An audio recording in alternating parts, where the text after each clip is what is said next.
Congolais, mbote na bandeko nyonso o bazali kolanda en direct émission na biso ya Sango ya Congo, tel que vous voyez na image nazali na grand marché précisément na Zandu oyo tozali kosala micro baladère pour na ba réalité ya ba mesure au chef de l'état azwaki pour na maladie oyo ya virus ya corona oyo koti na République démocratique du Congo. Depuis virus oyo koti oyo pour la première fois eboma mutu moko directeur ya cabinet ya madame Akasia o azali ministre ya économie oyo akufaki na mokolo ya lelo na 0h du matin oyo peuple congolais esali moko ningisa mouvement ya ba citoyen nyonso de la République oyo pe bande komona eloko monde ti ba blague komona makambo yango ndeti ba blague to komi pena na réalité sur terrain. Tokomeka kobenga moko na moko oyo akozana mwa courage ya koya koloba devant na micro na biso ya Sango ya Congo par rapport ya ba réalité oyo ya maladie oyo soki tokobenga mwa ndeko moko bandeko ebele bazali kobanga mwa koloba mbote papa loba mama makasi micro bien ke balobi ke tozala 1 mètre par rapport ya ba maladie oyo virus ya corona oyo koti na République démocratique du Congo oyo impacté monde entier mobimba oyo lelo na 0h du matin mbala liboso mutu moko akufa na virus oyo aussi longtemps que kisi ezali te okoki koloba boni nakoki koloba na peuple congolais tozwa ngo sérieux eza vraiment malade eya na mboka na biso esi ekoti mutu tout respecté mibeko bapesa biso na kotala moko deja oyo akufi eza deja makagane na mboka na biso tellement bazoluka nanu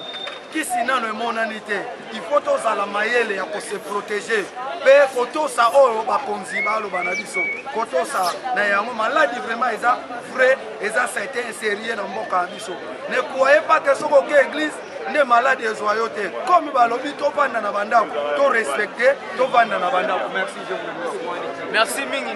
ndeko musupa azali na mwa intervention oyo akoki kotia mwa un point émettre na sujet oyo ya maladie oyo virus ya coronavirus eza na République démocratique du Congo mbote ndeko nga nakoki kobakisa lokola loba mwa makasi ndeko nakoki kobakisa lokola boye neti biso boye tokovanda na bandako esi lota toza na baprovision na bandako te tovivraka neti biso toya bakopera na taux du jour tokovivre ndenge nini malgré baeglise yango bozolobaka so teke eglise nzambe akobatela ngo na lolenge nini akoya kotikela biso biloko na bandako bapeyo mosusu bazovivre bien bango baza na biloko ezotikela bango baprovision neti babiso boye eza mawa tro akoregrete na bandeko mpe nde bakende bapoto boye bosungaka mpe biso baninga na bino totikali poto neti Crispin ipeka na kati ya Dallas ngai mpe leki na yo naza koyebisa yo numero yango oyo okoki kozwa mpe ta ya kobenga tosololaka numero nango ezali 089 27 81 570. Nous continuons toujours na micro baladère bandeko savino pas cité ezali point de vue ya moko na moko oyo peuple congolais soloba soki bavandi na ndako bakolia nini situation financière na République démocratique du Congo ezali pasi to pe vie sociale ezali na mwana kokoso parce que rappelez-vous nous sommes dans un pays oyo badefaka lipa na ntongo ebongi toloba bosolo mpo soki nalobi te nakokufa soki mpe nalobi nakokufa malamu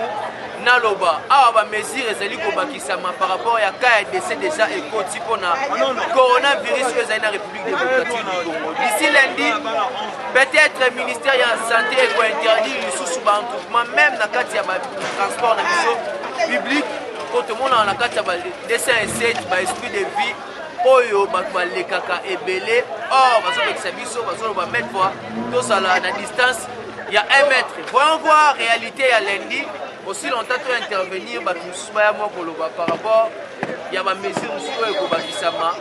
mpo tozali komona na grand marché ti sikoyo nano mpe bainterdire te oyo bato bazali na bango au-delà ya 20 personnes mbote ndeko mwakala te bapekisi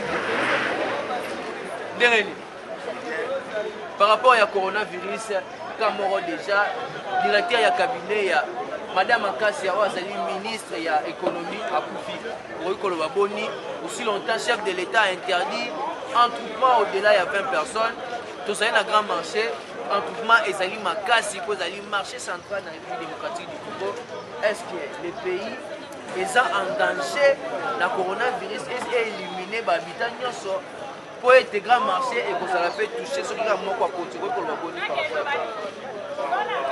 Donc moi ma casse par rapport à Kaya ya commandant virus on a rekoloba engoloba ke donc to zada maele pour déjà les cambrosé pays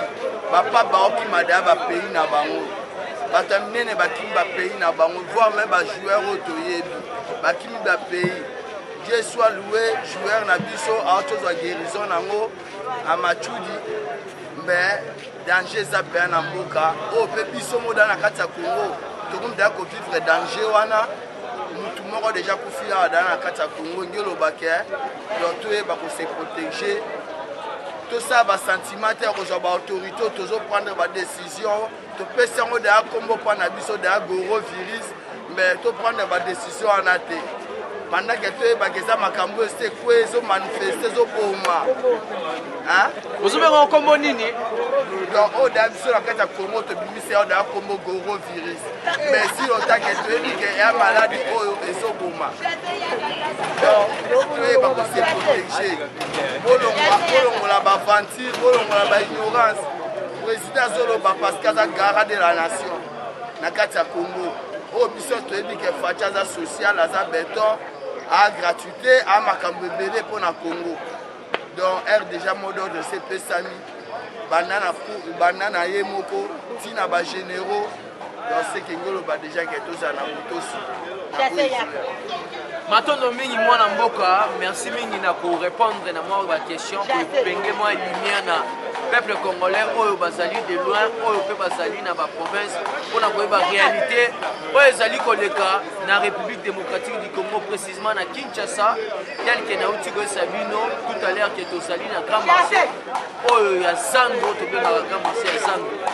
oyo tozali ko balancer to kozoma mama moko tokozoma mama moko mpona koéquilibre bien que bazali kokima baza korespecte toujours kaka bamesure au chef de l'état alobaki ya kozala distance ya 1 mètre un combattant aussi trop averti oyo akoki koya ameka mwa koextrapole à propos ya sujet oyo ya coronavirus mbote ndeko boni yo le chef de l'état avait interdit entre moi ya au-delà ya 20 personnes tozali encerclé awa plus de 20 personnes les pays en danger comme l'Italie, na virus, il y a coronavirus, au pays pour le Gaboni, pour la mesure, on a essayé de respecter le grand marché. Merci beaucoup, sinon chef de l'État Mbote.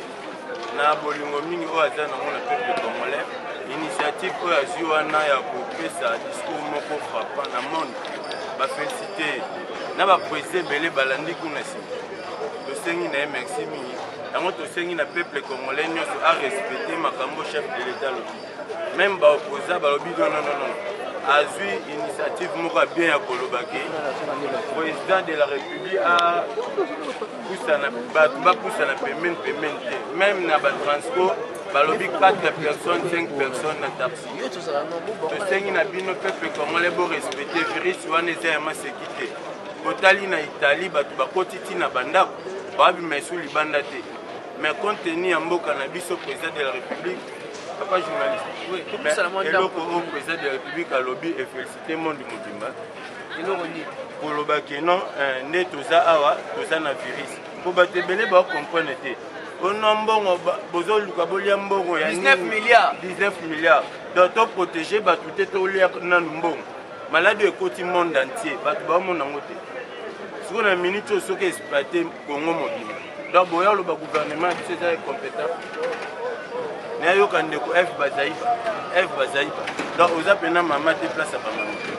Pour à propos de Makambo, il y a un biso de ce pays. Le peuple congolais est content.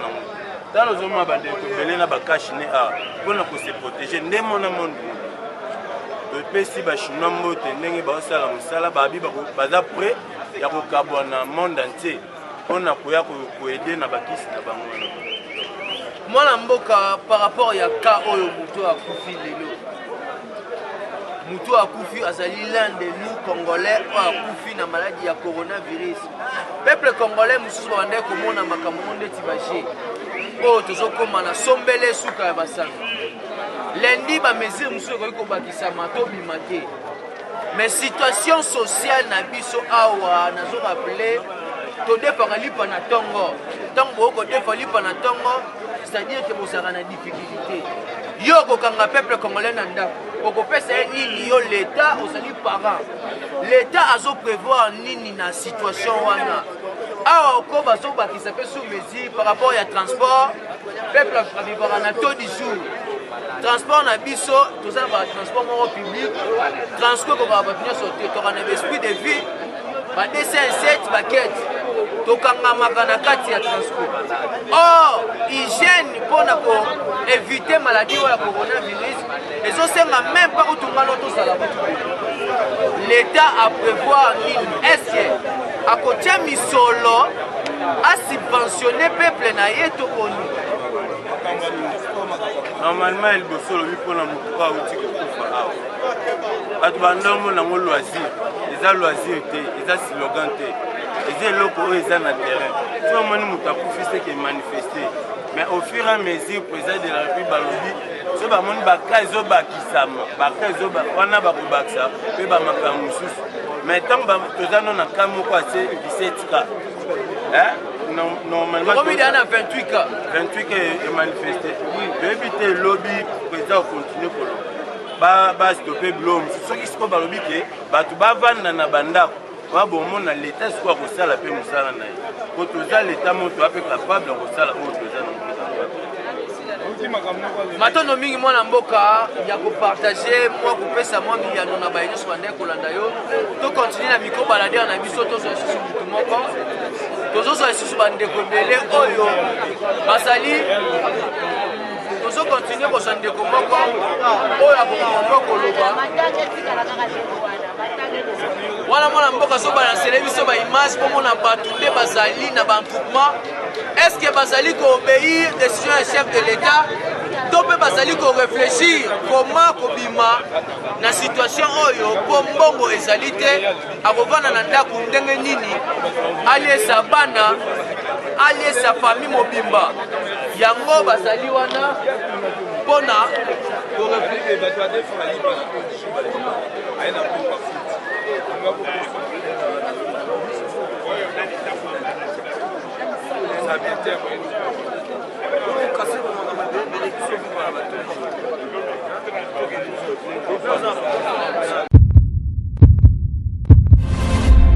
Eshima, votre magazine qui bat au rythme de l'actualité. Retrouvez la nouvelle édition. En ce mois de mars consacré mois de la femme en RDC, Eshima Magazine vous fait découvrir un ovni politique. Fifi Masuka, vice-gouverneur de la province du Lualaba, symbole de réussite dans un univers masculin. Mama Africa, lève-toi, le mot d'ordre d'une femme de foi.